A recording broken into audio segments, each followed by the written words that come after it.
അവിടെ എന്താണുള്ളതെന്നോ എന്താണ് നടക്കുന്നതെന്നൊന്നും നാട്ടുകാർക്കും അയൽവാസികൾക്കും അറിയുന്നില്ല എന്നാണ് അവർ പറഞ്ഞത്. അപ്പോൾ വളരെ വലിയ രീതിയിലുള്ള സ്ഫോടനമാണ് നടന്നത്.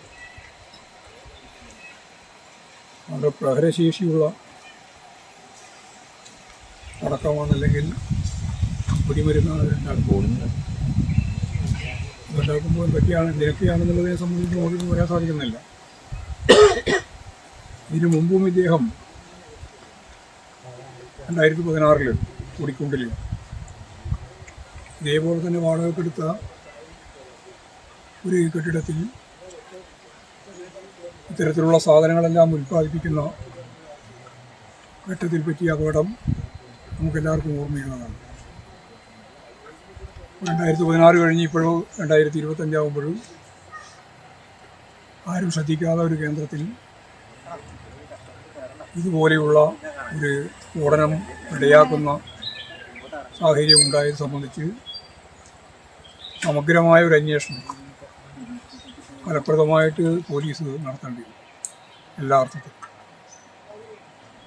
ചുറ്റുപാട്ടുള്ള വീട് എന്ന് പറയുന്നത് ഇതും ഉയർന്ന സ്ഥലമാണ്. ഈ സ്ഫോടനം നടന്ന വീട് അതിൻ്റെ താഴത്ത് വീടിൻ്റെയും താഴെ അവിടെയുള്ള വീട് അതിൻ്റെ ഡോറ് അതുപോലെ തന്നെ ജനൽ ഒക്കെ സ്ഫോടനത്തിൻ്റെ ഭാഗമായിട്ട് പൊളിക്കുന്ന നിലയാണ് ഉണ്ടായത്. അപ്പോൾ അത്രത്തോളം ആഘാതമുണ്ടാക്കുന്നതാണ് എന്ന് നമുക്ക് മനസ്സിലാക്കാനാണ്. ആ വീടിൻ്റെ സ്ഫോടനം നടന്നപ്പോഴുള്ള കല്ല് നമ്മളിപ്പോഴും ഇവിടെ നിൽക്കുന്ന ഈ റോഡിൻ്റെ മേലെയാണ് വന്നിരുന്നത്.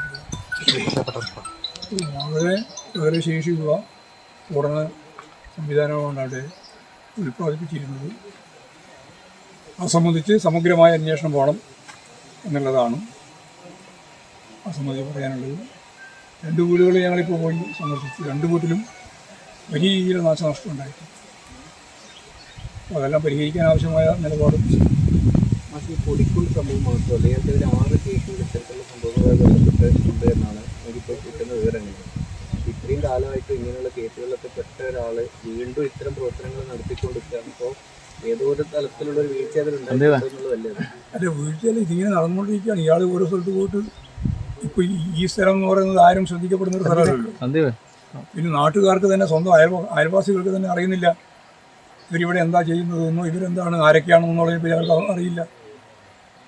അപ്പോൾ അവരെ സംബന്ധിച്ചിടത്തോളം നമുക്കാർക്കും പറയാൻ സാധിക്കില്ല. ഇങ്ങനെ ഇതെല്ലാം ഗൂഢമായ ഒരു പ്രവർത്തനമുണ്ട് ഇതിന്. അത് ആദ്യം പറഞ്ഞത് സമഗ്രമായ ഒരു അന്വേഷണം വേണം. എത്ര കേസുണ്ടോ ആ കേസ് മാത്രമല്ല, ഇപ്പോൾ ഉണ്ടായിട്ടുള്ള സംഭവം വെച്ചുകൊണ്ട് ഫലപ്രദമായ ഒരു അന്വേഷണവും അതിനാവശ്യമായ നിലപാടും നടപടികളും സ്വീകരിക്കണം എന്ന് തന്നെയാണ് ചൂണ്ടിക്കാണിക്കുന്നത്. നമ്മളങ്ങനെ ഒരു രാഷ്ട്രീയ പശ്ചാത്തലത്തെ അടിസ്ഥാനപ്പെടുത്തിയിട്ടാണെന്നൊന്നും നമ്മളിപ്പോൾ പറഞ്ഞിട്ടില്ല. അത് അന്വേഷണത്തിന് മനസ്സിലാൻ വേണ്ടിയാണ്.